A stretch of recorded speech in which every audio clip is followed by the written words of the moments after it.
లేక నిన్న మన ఆఫీస్లో ఇన్వెస్టర్ అవేర్నెస్ ప్రోగ్రామ్ కూడా జరిగింది కదా. ఏది మనవి వెళ్తుండే నరేంద్ర గారు వచ్చి చేశారు ఆ సెషన్. నిన్న ఆయన ఏదైతే డిస్కస్ చేశారో అర్లీగా స్టార్ట్ చేయాలని అండ్ చిల్డ్రన్ ఎడ్యుకేషన్ కోసం ఇప్పటి నుంచే ప్లాన్ చేయాలని, అదంతా నిజమే అనిపిస్తుంది. ఎందుకంటే ప్రెసెంట్ ఉన్న ఎడ్యుకేషన్ కాస్ట్ కూడా ల్యాక్స్లో అవుతుంది. సో మన పిల్లలు వచ్చేసరికి క్రోర్స్లో కూడా అయ్యే అవకాశం ఉందేమో అని అనుకుంటున్నా. నువ్వేమంటావు?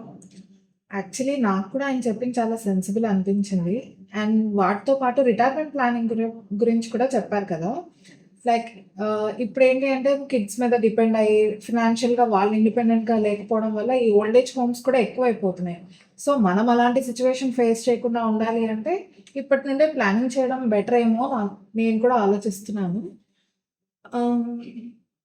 ఒకసారి మనం ఆయన మీట్ అయ్యి మనకేమైనా సూటబుల్ ప్లాన్స్ ఉంటే ఒకసారి నరేంద్ర గారి ఆఫీస్కి వెళ్ళి కలుద్దాం. ఏమంటావు? కలుద్దాం. హలో అండి, please come.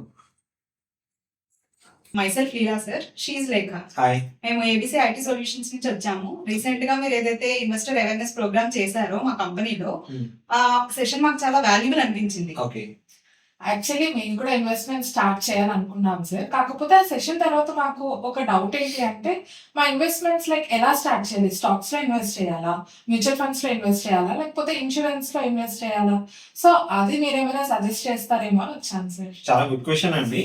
But first of all I should appreciate your intention of coming and asking your question. So first of all ఎప్పుడు మేము చెప్పేది ఒకటేనండి, ఎవరి ఇన్వెస్ట్మెంట్ జర్నీ స్టార్ట్ చేయాలన్నా సరే ఎందుకు ఇన్వెస్ట్మెంట్ చేయాలి అనేది మోస్ట్ ఇంపార్టెంట్ అనమాట. బట్ ఈ జనరేషన్ అంతా ఏంటి అంటే ఎక్కడ ఇన్వెస్ట్మెంట్ చేస్తే ఎక్కువ గ్రోత్ వస్తుంది అనేది ఫోకస్ చేస్తున్నారు. సో ఒక ప్రొఫెషనల్ గా నేను మీకు సజెస్ట్ చేసేది ఏంటి అంటే, మీరు ఎక్కడ అనే దానికన్నా ఎందుకు అనేది మీరు క్లారిటీ పెట్టుకోవడం చాలా ఇంపార్టెంట్. అంటే ఏంటి అనేది చిన్న ఎగ్జాంపుల్ చెప్తానండి. సే ఇక్కడ నుంచి నెక్స్ట్ 5 years లో మీరు ఏదైనా రిటైర్మెంట్ కోసం ఒక కార్పస్ బిల్డ్ చేయాలనుకుంటున్నారు.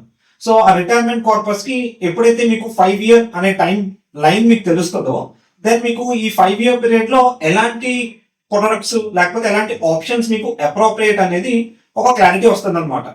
ఎప్పుడైతే మనకి ఒక జర్నీ క్లారిటీ వస్తుందో, ఈ జర్నీలో ఎలా ఇన్వెస్ట్మెంట్ స్టార్ట్ చేయొచ్చు, ఈ ఇన్వెస్ట్మెంట్ చేసే ప్రాసెస్ లో ఎలాంటి ఒడిదుడుకులు మీకు తగులుతూ ఉంటాయి అనేది మీకు ఒక క్లారిటీ వస్తుంది అనమాట. And second most important thing, ఏ జర్నీకైనా మీకు కావాల్సింది ఏంటి అంటే డిసిప్లిన్.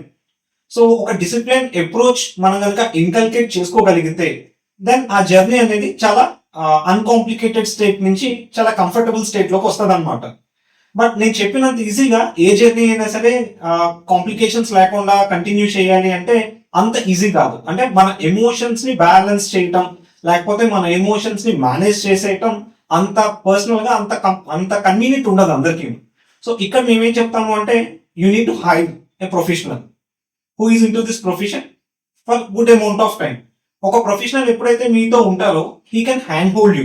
అంటే మీ వై, ఎందుకోసం ఇది జర్నీ స్టార్ట్ చేస్తున్నారు, ఈ జర్నీలో ఎలాంటి ఒడిదుడుకులు వస్తాయి, అలాంటి ఒడిదుడుకులు వచ్చినప్పుడు మీరు డిసిప్లిన్ గా వాటిని ఎలా ఎదుర్కోవాల్సి ఉంటుంది, అండ్ అలా ఎదుర్కోవడం వల్ల మీకు ఎట్లాంటి బెనిఫిట్ అవుట్పుట్ మీకు రాబోతుంది అనేది he can guide you in a better way. So నేనైతే ఆల్వేస్ మీ జర్నీ స్టార్ట్ చేయడానికి ఒక హ్యాండ్ హోల్డింగ్ ఉంటే మీ జర్నీ చాలా స్మూత్ గా ఉంటుందని నేను నమ్ముతాను. థ్యాంక్ యూ సార్, మాకు క్లారిటీ వచ్చింది. సో మీరు ఏదైతే ఇన్వెస్ట్మెంట్ జర్నీ స్మూత్ గా అవ్వాలి అని అంటే ఒక హ్యాండ్ హోల్డింగ్ అవసరం అని అంటున్నారో, సో మేము ఇన్వెస్ట్మెంట్ స్టార్ట్ చేయాలంటే మీరు ఏమైనా గైడ్ చేయగలరా? Sure అండి, why not? If you like the content in the video, please like and share the video and subscribe to our YouTube channel. If you need any personal appointment, do call us to the below number.